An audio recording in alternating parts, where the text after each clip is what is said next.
Third time's the charm. I've already tried making this video twice today.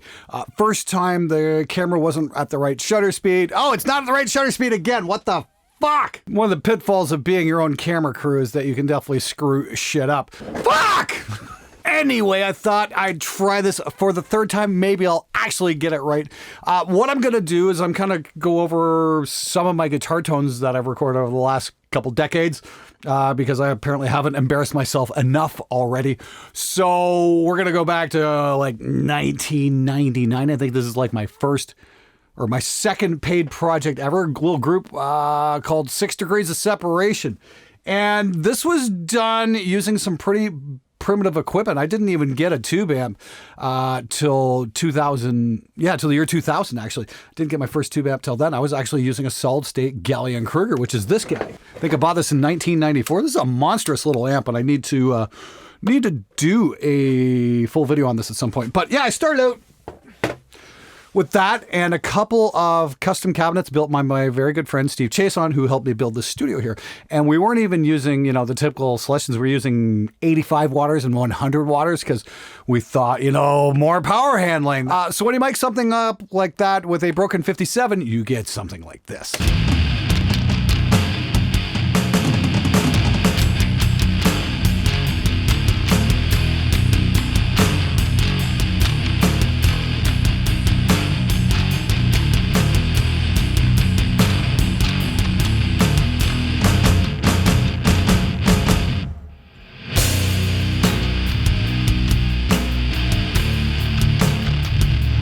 It was one of my very earliest paid projects ever. Drums were an Alesis DM5 plugged into an old Tomic Techstar kit. You remember those hex kits from the 80s?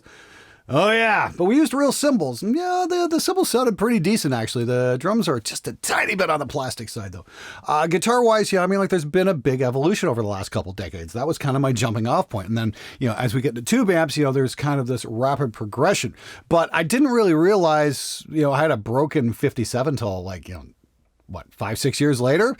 The problem was back in those days, there wasn't a lot of information out there for producing metal tones. You go on forums like Gearsluts and whatnot, be like, oh yeah, 57 on guitar, 57 on guitar. Well, I used a 57 on guitar. I could never figure out why the hell I wasn't getting the tones I wanted. So turns out it wasn't actually my fault. It was just bad hardware. I remember sometime in 2005 going to the store and buying 4 more 57s and evaluating which ones sounded best. And I'm like, well, these don't sound anything like the 57 I already own. And turns out it had gotten wired backwards somewhere and phantom power applied to it, and that screwed it up. Easy beginner mistake, especially when you're wiring or you're soldering up your own cables. Like I said, progress to tube amps. This next is from Face Down's album, Forgetting the Constant Fear. I think that we did this sometime around 2001, 2002. This was dual rectifier, my very good friend Lear Mason. It was his dual rectifier, and the other guitar player, Jim Dawes. He was using a solid state line 6 amp set to insane mode. But we did this live off the floor, and got a hell of a vibe, I gotta say that.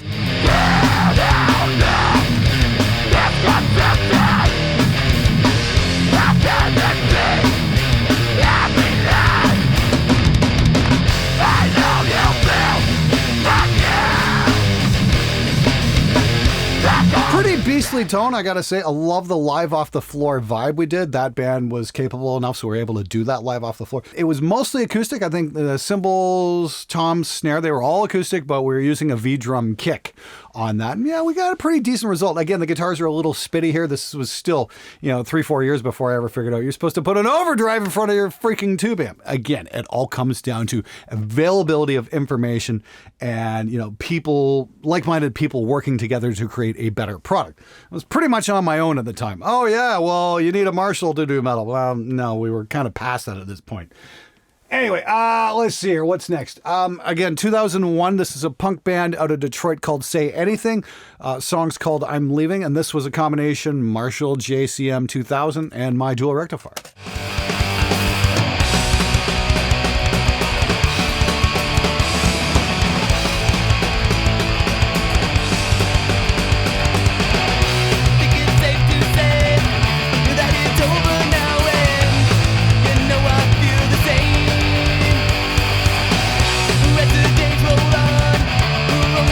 Definitely a little spitty and rough around the edges. Again, I think it all has to come down to that 57 I was using and the cabinets I was using. It doesn't really have that quite rounded smoothness that we've all come to know and love. That is the vintage 30. But, you know, I did progress in that studio to a certain degree.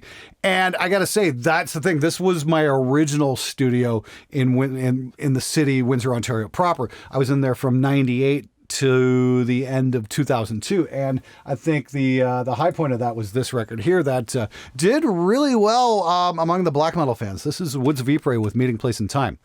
Same setup. Again, no overdrive in front of the dual rectifier. We just cranked the living shit out of the distortion. So it might be a little fuzzy, but in this case, I think it really worked well.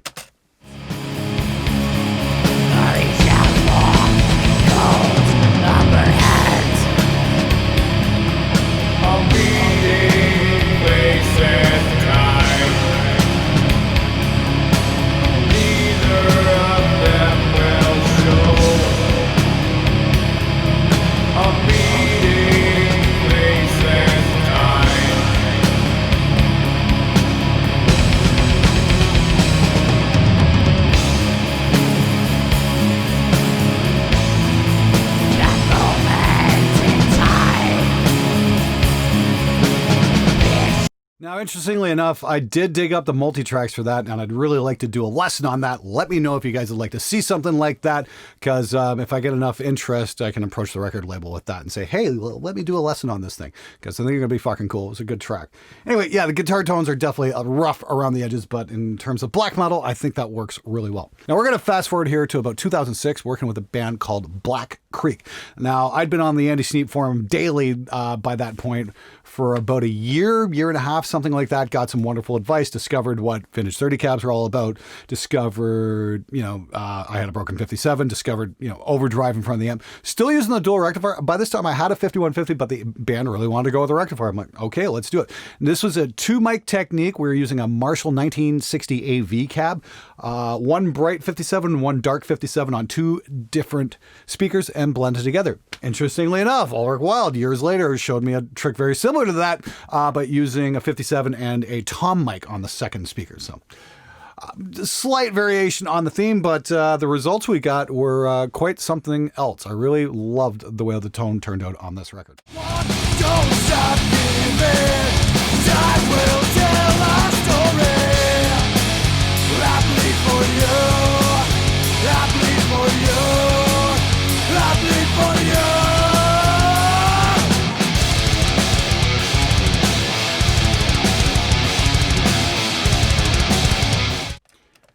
Yeah, that band came into the studio and just completely kicked ass. That was 4 days of some of the most fun I've ever had in the studio. Those guys were just on fire in here.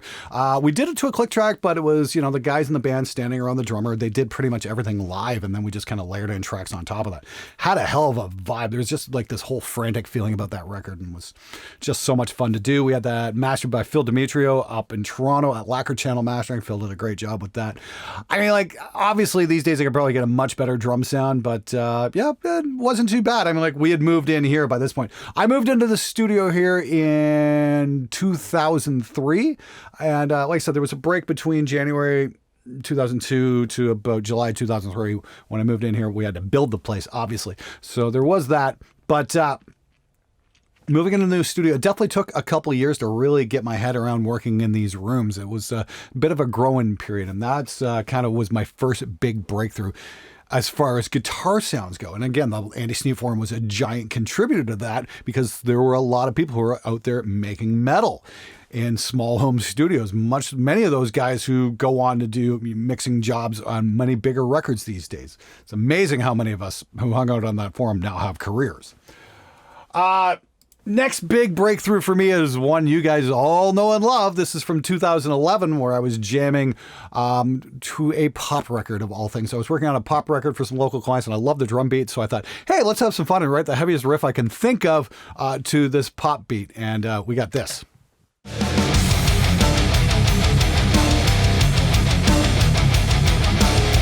Yeah, you guys know that one very well. That's obviously a re-recording of it, but the actual Sketchpad idea came out of a pop song, believe it or not. Hey, it is what it is. That was the traditional modern metal signal chain. SM57, vintage 30, rectifier cab, and 5150 amp. Everybody knows it. Everybody loves it. It's kind of been done to death at this point, but I'm very happy with how that turned out. Again, that was just a single 57, 5150 on the red channel, 5150 over here. And, it's been there, done that. And Steve, I mentioned this in the interview I did with him earlier this year is, keep moving forward with your guitar tones. Don't be just satisfied with what you have now. Think of the tone you're going to get down the road. And I think a lot of people have come to the point where they're just saying, well, that's good enough without pushing further. And it's like, I've never been satisfied with that. It's like, okay, that sounded good on this record. Let's try something new on the next record. This next one is Famous Cobra with Engel Pro Cab, and that's this. This is band called Dead Man's Will. Now, you guys have heard this as background music for a number of my videos. I don't think I've ever cranked it up complete. Check this out.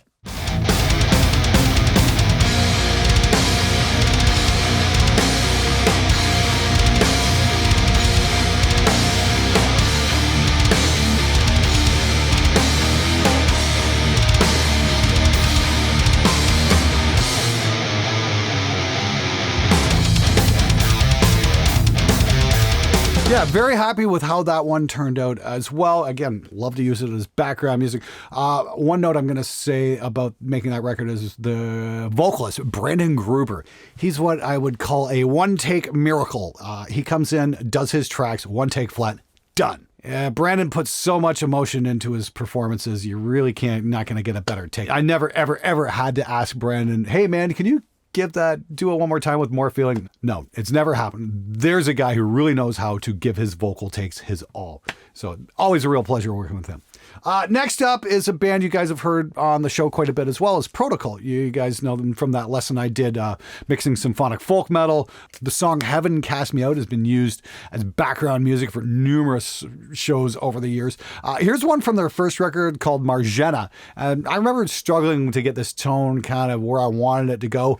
But overall, I think this worked out pretty well, especially because it's kind of like this odd blend of black metal and Russian folk music.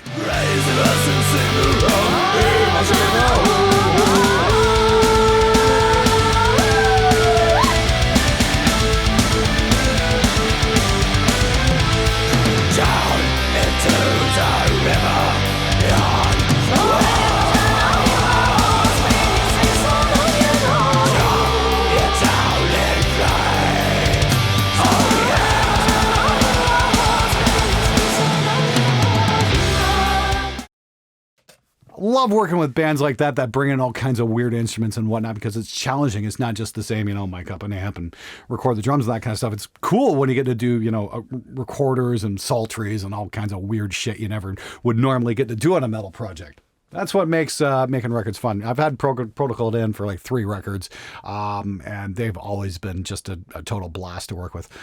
They did their latest full length up in Toronto with my friend Darren McGill. Didn't quite schedule this year was a little bit crazy, so didn't get a chance to do that, but hey, it is what it is. Okay, now this last one is something recent you guys just heard on the show not too long ago, and that's the mix from my Engel demo. And that's using some techniques I learned from Scott Elliott's lesson, Guitar Tone Mastery.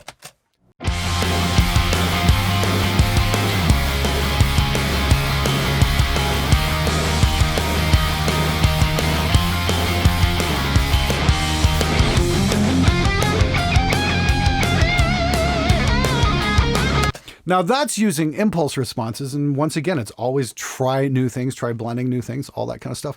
And I got to thank Scott for helping me get that tone because his lesson was amazing because he lays it out in a way you can understand it. And it's easy to understand. It doesn't just show you what to do. Here's the EQ I used. It's like, here's what I'm looking for. Now, this brings me to this point, and that is Black Friday weekend. And Pro Mix Academy has their annual Black Friday sale going on right now. And they've got a bundle deal with my course, Total Heavy Guitar, where I distilled 22 years of recording amps down into about a 4.5-hour lesson. Literally made every mistake in the book imaginable so you don't have to. I can show you guys what to look for, what to avoid, and how to find your own tone by process of elimination. I've got a whole methodology for doing it. It's helped out a lot of you guys. But what's really cool is that's in a bundle with Scott Elliott's Guitar Tone Mastery course, which is his course on amp sims and impulse responses and how to tweak those tones out to get the sounds you've been dreaming of. You get both those courses. They both go for over $100 each. They're both going for $97. And that's for this weekend, only because it's Black Friday weekend. What's even cooler is there is the metal bundle, which is going for like $197, and that's got like $800 worth of courses. It's got guitar tone mastery, total heavy guitar, the Ultimate Reaper course, audio fundamentals with Adam Steele as well. All of my lessons like mixing symphonic folk metal and Scott Elliott's mixing extreme metal as well. And what's even cooler is if you grab yourself a copy of any Pro Mix Academy lesson, you're going to get access to the SMG Premium Discord, where I'm going to be hanging out every week, giving you feedback on your mixes. So if you're at home and you don't know what to do and you're kind of scratching your head and go, where do I go from here? Grab yourself a course over on Pro Mix Academy, and I hope to see you in the Premium Discord. All right, that's it for this episode. Thanks so much for watching. Leave a comment below. Let me know which mix you liked best in terms of guitar tone, or better yet, leave a suggestion for an upcoming tutorial. I'd love to hear from you guys. Anyway, make sure you grab a lesson over at Pro Mix Academy, and I hope to see you in the Premium Discord. Take it easy.